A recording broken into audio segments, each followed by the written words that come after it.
Գիրք Ղևտացոց գլուխ 2 Եվ երբ որ մեկ անց հացի նվեր պատարակ մատուցանելու լինի Եհովային, նրա պատարակը բարակ ալյուրից լինի, և նրա վրա յուղ թափե, և կնդրուկ դնե նրա վրա,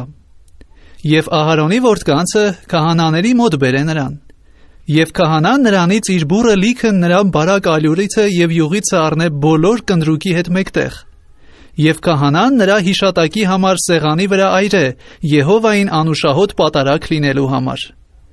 Եվ հացի նվերիցը մնացածը Ահարոնին և նրա որդկանցը լինի, ամենասուրբ պատարակ Եհովայի համար։ Եվ եթե թոնիրում թխած հացի նվեր պատարակ մատուցանելու լինիս,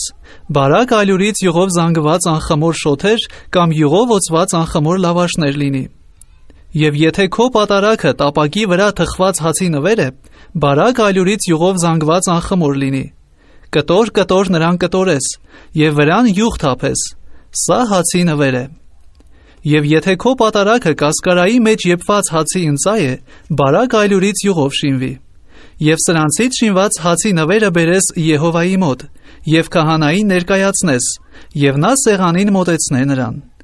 Եվ քահանան առնե նվերիցը նրա հիշատակը, և սեղանի վրա այրե Եհովային անուշահոտ պատարակ լինելու համար, և նվերիցը մնացածը Ահարոնին ու նրա որդկանցը լինի, սա ամենասուրբ պատարակ է Եհովային։ Ոչ մի հացի նվեր, որ դուք Եհովային մատուցանեք, խմորյալ չշինվի, որովհետև ոչ խմոր և ոչ մեղր պիտի իբրև պատարակ չայրեք Եհովայի համար, իբրև երեխայրած պատարակ մատուցրեք նրանց Եհովային, բայց սեղանի վրա պիտի չայրվեն անուշահոտության համար։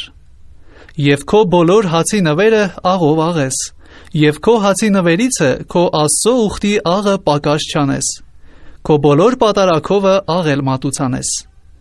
Եվ եթե առաջի արմտյաց նվեր մատուցանելու լինես Եհովային, կրակով հեղի արած հասկերից ծեծված ցորեն մատուցանես քո առաջին արմտյաց նվերը, և նրա վրա յուղ թափես և կնդրուկ դնես վրան, սա հացի նվեր է։